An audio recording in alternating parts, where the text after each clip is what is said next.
बिस्मिल्लाहिर्रहमानिर्रहीम। अस्सलाम वालेकुम व्यूवर्स। आज मैं आप लोगों के लिए bakery style chicken tikka sandwich की रेसिपी लेकर आई हूँ, जो कि बहुत ही मज़ेदार बन के तैयार होता है। इसको आप हाई टीज़ पे पार्टीज़ वगैरह में बना के सर्व कर सकते हैं। चाहें तो अपने बच्चों को भी बना के लंच में दे सकते हैं। इसके अलावा रमज़ान आ रहे हैं, रमज़ान में आप अफ्तार में बना के इसको एंजॉय कर सकते हैं। जो लोग फ्राइड फूड खाना नहीं पसंद करते तो उनके लिए एक हेल्दी ऑप्शन रहेगा। तो इस वीडियो को लास्ट तक ज़रूर देखिएगा।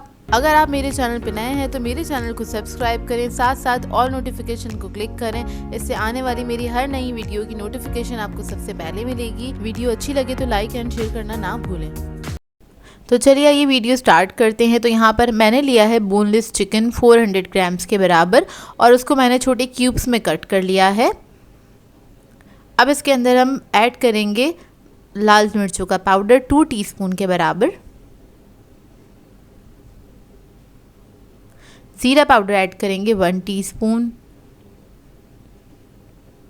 नमक ऐड करेंगे 1 टीस्पून, हल्दी पाउडर ऐड करेंगे 1/2 टीस्पून, गरम मसाला ऐड करेंगे 1/2 टीस्पून, ज़र्दा फूड कलर ऐड करेंगे 1/4 टीस्पून के बराबर, अदरक लहसुन का पेस्ट ऐड करेंगे 1 टीस्पून। अब हम इसमें दही ऐड कर देंगे 4 टेबलस्पून के बराबर।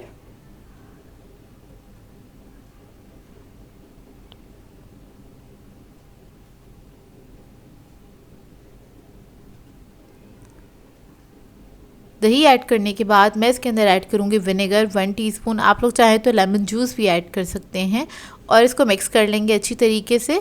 मिक्स करने के बाद आप इसको रख दीजिएगा। आधे 1 घंटे के लिए इसका मैरिनेशन टाइम है, और अगर आपके पास टाइम ना हो तो आप इसको फ़ौरन से भी बना सकते हैं। तो बस इसको हम मिक्स कर लेंगे अच्छी तरीके से, और अगर आप लोग रखना चाहें तो रख सकते हैं। इसको मैं फ़ौरन बना लूँगी।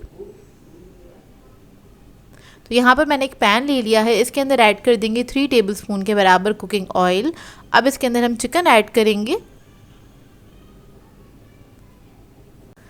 इसमें बहुत थोड़ा सा पानी ऐड कर देंगे 1/4 कप के बराबर, और इसको मिक्स करके पकने के लिए छोड़ देंगे। ढक के मैं छोड़ दूँगी, तकरीबन 15 मिनट लगेंगे चिकन को पकने में। इतने में जिसका ये एक्स्ट्रा पानी है ये भी सारा ड्राई हो जाएगा और चिकन गल भी जाएगा। तो देखिए 15 मिनट हो गए हैं इसको पकते हुए। इसको हम मिक्स कर लेंगे अच्छे से, और चिकन भी हमारा अच्छे से गल चुका है। ये देखिए अब इसके मैं छोटे छोटे से पीस कर लूँगी, मतलब 1 के 2 पीस कर लूँगी इस तरह से।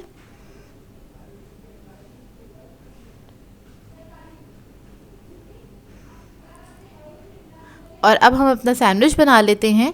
तो इसके लिए हमें चाहिए होंगे 4 अदद स्लाइसेस, और इस पर हम लगा देंगे मेयोनीज़ थोड़ा सा, या आप अपनी मर्ज़ी के मुताबिक लगा सकते हैं, कम या ज़्यादा जैसे आपको पसंद हो। इसको स्प्रेड कर लेंगे, इवनली आपने स्प्रेड कर लेना है।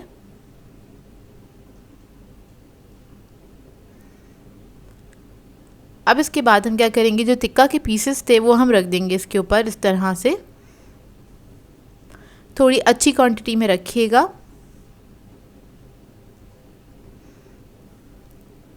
दो स्लाइसेस पे रखेंगे इस तरह से, और इसको हम कवर कर देंगे। उसके बाद जो एक स्लाइस है इसके ऊपर हम लगा देंगे मेयोनीज़ और केचप। इसको स्प्रेड कर देंगे दोनों को मिक्स करते हुए।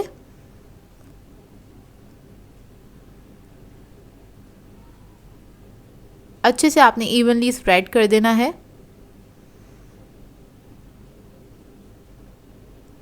उसके बाद इस स्लाइस के ऊपर हम लगाएंगे खीरे। खीरे के स्लाइसेस लगा देंगे पतले पतले कटे हुए इस तरह से,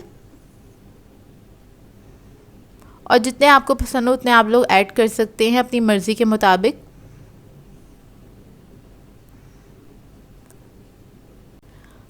अब जो दूसरा सैंडविच है उससे हम कवर कर देंगे इस तरह से। ये देखिए उसको आपने हल्के से प्रेस कर देना है। अब इसकी जो एजेस है वो हम कट कर लेंगे, जो कॉर्नर्स हैं इसके। ये देखिए इस तरह से आपने कट कर लेना है इसको, और ये सैंडविच बहुत मज़ेदार बन के तैयार होता है और काफ़ी फेमस है, बहुत सारी बेकरी से मिलता है, लेकिन आप घर में बनाएंगे अपने मुताबिक और एक हेल्दी तरीके से, मतलब उधर नहीं पता होता हमें किस तरह से तैयार किया जा रहा है, तो आप इसको बना के खाएंगे तो आप लोगों को घर का ज़्यादा अच्छा लगेगा, बेकरी से ज़्यादा अच्छा बन के घर में तैयार हो जाता है। तो देखिए बस इसको हम बीच में से इस तरह से स्लाइस कर देंगे और ये 4 ब्रेड के साथ ही बन के तैयार होता है, मतलब 4 स्लाइसेस के साथ ही बन के तैयार होता है। थोड़ा लॉन्ग होता है और एक पीस भी कोई खा लेगा तो उसका पेट आराम से भर जाता है। तो ये देखिए इसका अंदर का लुक लग रहा है ना मज़ेदार सा, और ये बनता भी बहुत मज़ेदार है। एक बार ट्राई ज़रूर कीजिएगा इस रेसिपी को, बहुत सिंपल सी रेसिपी है, बहुत आसानी से आप लोग बना सकते हैं, और बनाए तो इसका फीडबैक ज़रूर दीजिएगा मुझे। सो व्यूअर्स, अगर आप लोगों को मेरी रेसिपीज़ अच्छी लगती हैं तो मेरे चैनल को सब्सक्राइब करें, लाइक करें, कमेंट ज़रूर किया करें, शेयर भी ज़रूर किया करें अपने फ्रेंड्स के साथ, फैमिली के साथ। तो मुझे अपनी दुआओं में याद रखिएगा। अल्लाह हाफ़िज़।